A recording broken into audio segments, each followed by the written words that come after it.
sei que é um vídeo longo, mas ele é extremamente relevante para a comunidade e talvez seja uma das minhas maiores contribuições.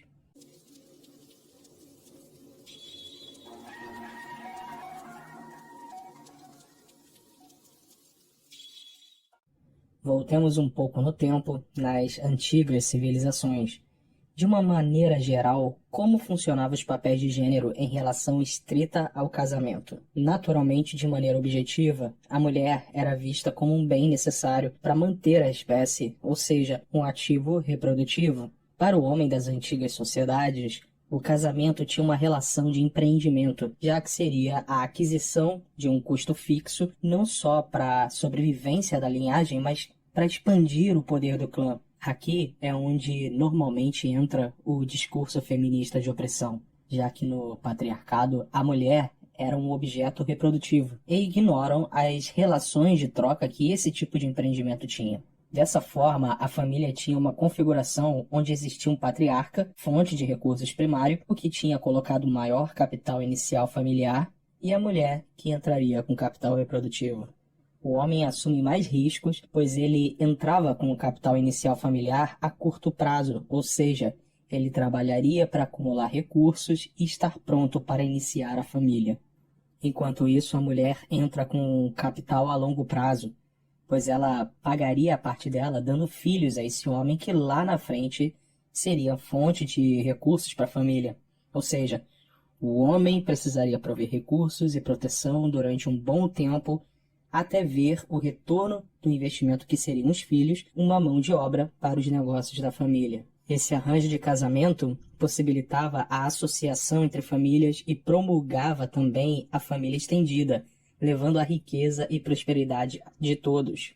A mulher, sendo o elemento mais frágil, tornava-se dependente perpétuo do marido, e por isso havia uma dívida, por assim dizer, da troca familiar, ou seja, uma obrigação para que a mulher tivesse acesso aos recursos do marido. Nos aspectos sexuais, a mulher era introduzida ao casório muito cedo e a menstruação determinava quando a menina estava pronta para debutar. Isso dava ao marido total responsabilidade sobre a sua educação, comportamento e caráter. Sendo assim, a mulher reconhecia a liderança e a autoridade do marido e o marido construía a mulher através da instrução. Era uma época sem junk food e comidas industrializadas, então a beleza e saúde da mulher tinha maior durabilidade. A expectativa de vida era de 50 anos e 10 a 20% da população masculina estava sendo mutilada em guerras, portanto a população feminina era bem maior. Sendo assim, havia um entendimento da mulher que foi afortunada, porque uma mulher que não casava precisaria arrumar um jeito de se sustentar. Na hierarquia familiar, a mulher era abaixo do marido e por isso tinha menos responsabilidade por causa da relação de autoridade.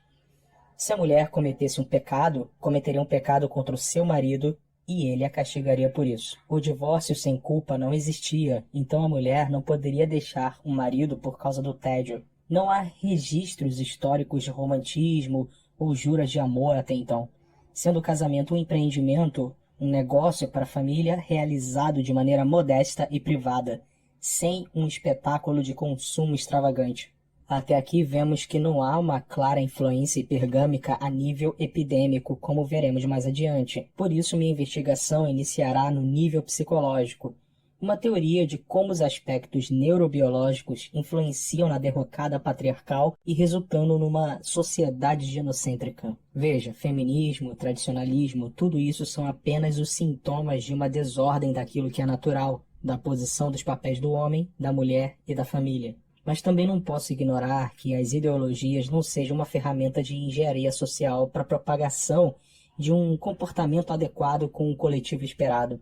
Mas desde que sejam tratados como ferramenta gatilho, que simplesmente desperta o padrão mental que já está programado profundamente na mente do sujeito. A investigação vetorial precisa ser feita de dentro para fora e determinar o limite de onde se inicia a consciência coletiva que irá influenciar o comportamento do sujeito de fora para dentro. Como ponto de partida, precisamos estabelecer que o ser humano tem um conjunto de programações, padrões, passadas através da cadeia genética, São informações dos nossos ancestrais que carregamos em nosso DNA e isso determina a nossa espécie. A neurociência vai afirmar que a programação psicológica básica também é passada por essa gênese e pelo processo de aprendizagem é que se constrói a personalidade. É como se você comprasse um computador somente com o Windows instalado, sem nenhum aplicativo a mais, e com o tempo você fosse instalando programas nele para otimizar as tarefas do dia a dia que precisam ser realizadas. Bom, nesse software base do ser humano vem instalado já alguns comportamentos primitivos, e no homem é a dominância, na mulher é a hipergamia. Esses dois fatores é o que faz a natureza realizar a seleção natural dentro da espécie humana, porque sua inteligência sobrepujou as demais espécies, se colocando no topo da cadeia alimentar. Isso quer dizer que o homem seria o predador do homem. Pense em quantos milhões de anos essa informação genética foi passada de geração em geração até chegarmos ao homem civilizado. Consegue perceber o quanto essa informação genética foi reforçada durante centenas de milhares de anos até chegarmos nos grandes impérios antigos? A dominância é um comportamento primitivo resultado dessa programação. Em outras palavras, é uma herança genética, um aprendizado passado através das eras armazenado no próprio DNA masculino. Enquanto a hipergamia direciona a mulher para buscar recursos nos homens, a dominância impulsiona os homens a competir com outros homens a fim de adquirir recursos e ter sucesso reprodutivo. Esse é um dos motivos que homens geralmente não sentem empatia por outro homem aleatório. Quando ele olha um homem qualquer reclamando de algo, ele não pensa, aqui está um irmão, ou poderia ser comigo, então vamos ouvi-lo, vamos ajudá-lo.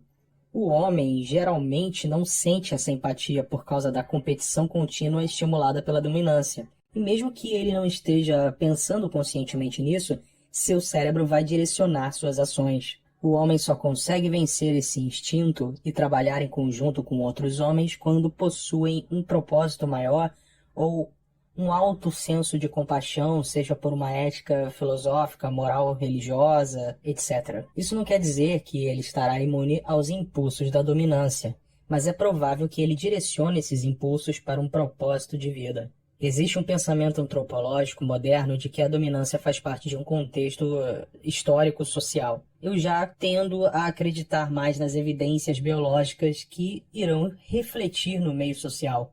Ou seja, fatores biológicos influenciam no comportamento que influenciam no meio social. O homem, em seu aspecto primitivo, exercia a dominância liderado pelas funções básicas armazenadas ainda na sua mente mais velha, composto pelo cérebro basal e sistema límbico, como tratado no Triune Brain in Evolution, do neurologista Paul D. MacLean. O desenvolvimento do neocórtex, ou cérebro racional, foi um grande salto no processo evolutivo, e é ele que nos diferencia dos demais animais. E segundo MacLean, é apenas pela presença do neocórtex que o homem consegue desenvolver o pensamento abstrato e tem capacidade de gerar invenções.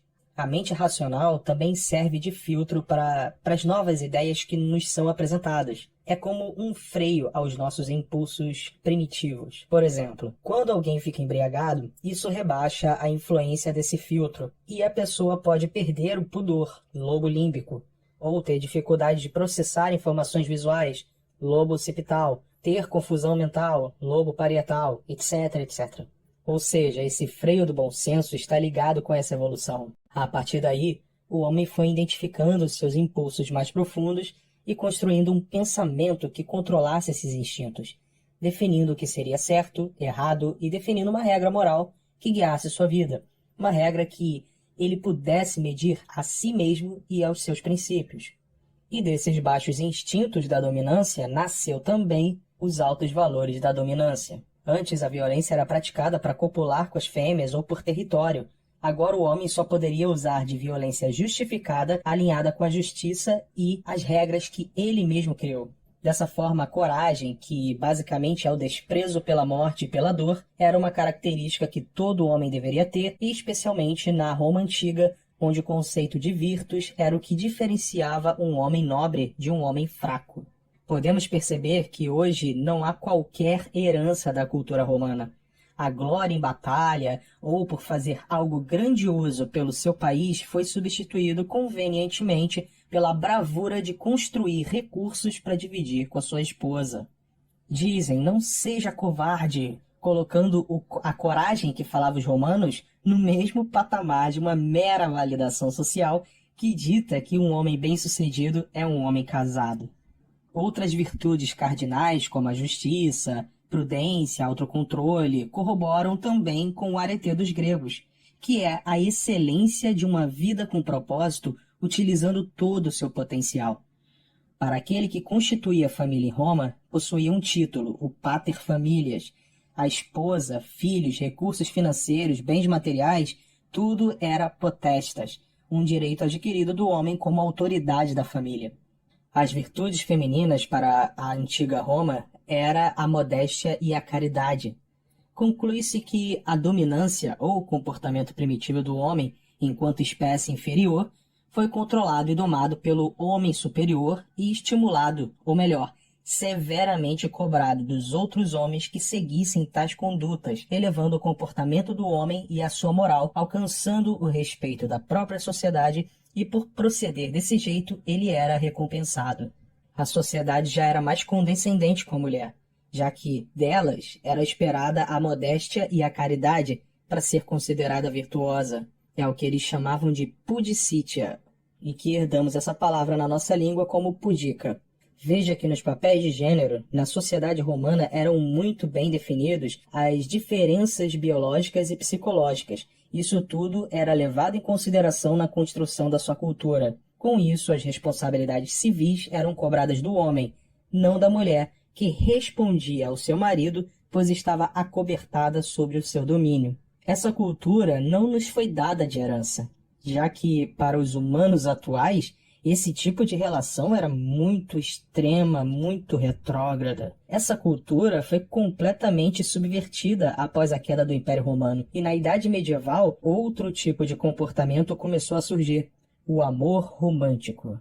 A Roma antiga não era tradicionalista, ela era patriarcal, coisa que é bem diferente do tradicionalismo medieval. É importante diferenciar isso aqui, porque é bem comum ver as pessoas confundirem o significado das coisas. Quando as civilizações caíram em desgraça e chegaram ao seu fim, o patriarcado já havia sido eliminado, e o empoderamento feminino era extremamente evidente nas leis e costumes. Hoje no Brasil temos uma maioria de pessoas tradicionalistas, e nem de longe isso parece com os arranjos sociais do patriarcado da Roma Antiga.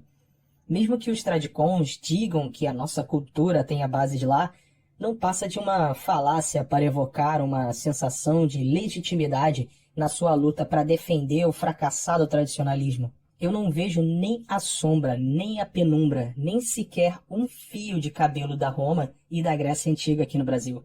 Eu dou risada quando dizem que temos por herança alguma cultura da Europa Antiga. Nem a Europa tem herança cultural do seu passado. E em breve não terá também herança genética. Nas relações sociais e culturais entre homem e mulher nos dias de hoje, o que herdamos de verdade foi proveniente da decadência do Império Romano no fim da Idade Antiga, se reestruturando na Alta Idade Média e se consolidando no período feudal. É aqui que encontramos os primeiros vestígios do conceito tradicional de virilidade e machismo, qualidades masculinas já completamente desvirtuadas da Roma Antiga, já que as invasões bárbaras acabaram com qualquer resquício de cultura romana. Em outro vídeo, eu falarei mais profundamente em como o patriarcado constrói civilizações e o genocentrismo destrói civilizações.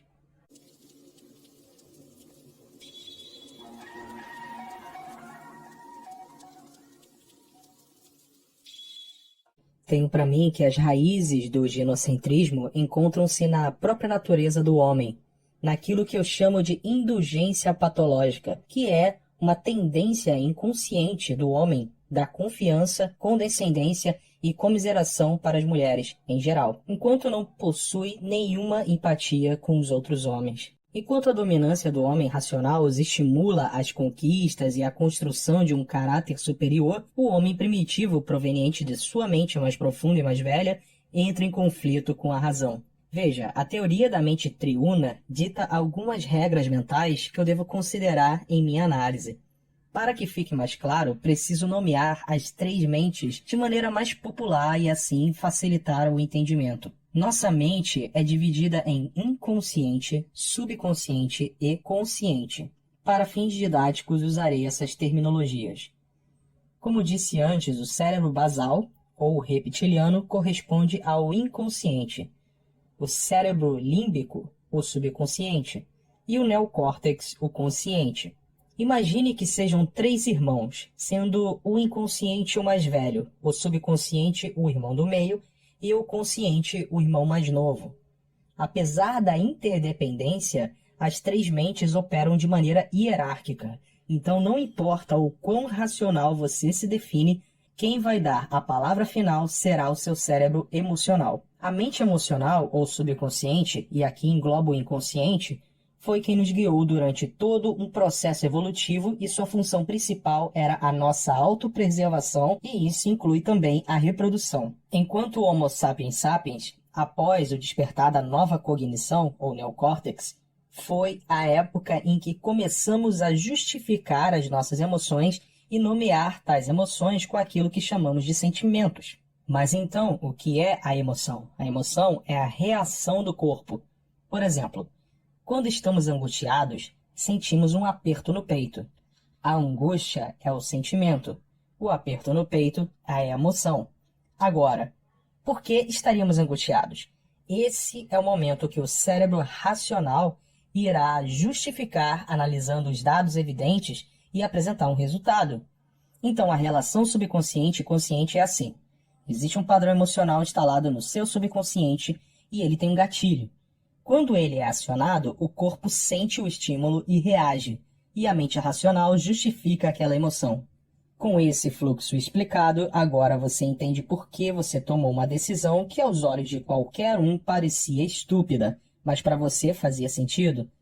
Agora vamos a um exemplo. O tabagista normalmente diz que fuma porque aquilo relaxa ele. Ora, ele não tem plena certeza de que o cigarro faz mal para os pulmões, possui mais de 4.000 substâncias tóxicas, prejudica seu desempenho físico, tem mau cheiro e incomoda as pessoas, dentre outros males? Tem certeza que ele sabia disso antes mesmo de se tornar um tabagista.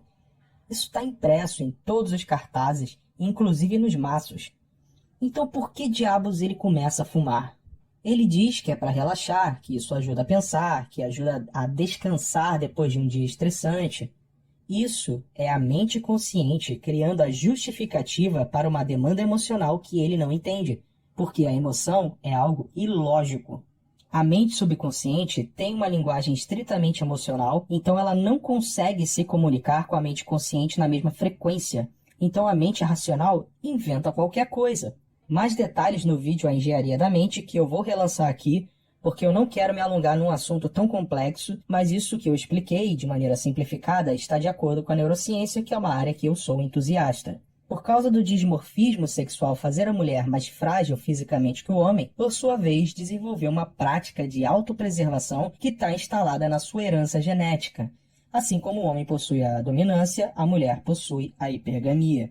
Sendo assim, todo homem nasce com a dominância e toda mulher nasce com a hipergamia, como uma programação de fábrica instalada no seu inconsciente. E isso não se pode mudar. Você pode customizar, instalar outros aplicativos, mudar alguns resultados, mas não muda a natureza do software. Enquanto os seres humanos inferiores, tanto o homem quanto a mulher, eram guiados exclusivamente por essa programação.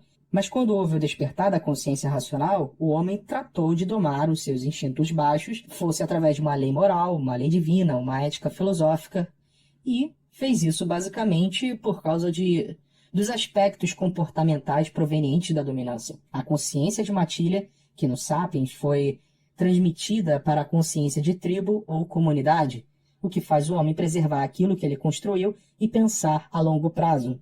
Já a mulher, ao se beneficiar da tribo pelo assistencialismo primitivo que os machos proviam, não precisariam se esforçar tanto quanto o homem. Era assim antes do Sapiens e após a evolução para a espécie racional, a sua hipergamia apenas se adaptou às novas condições. Era cômodo para a mulher a posição que ela estava. Apenas precisaria escolher um bom macho e depois se alimentar das suas provisões. E para conseguir isso, ela precisaria ser uma boa manipuladora emocional. Apesar da genética da espécie ser a mesma, existe uma clara diferença nas duas evoluções que determinaram comportamentos análogos, porém diferentes. Por causa da dominância, o homem gera mais recursos a fim de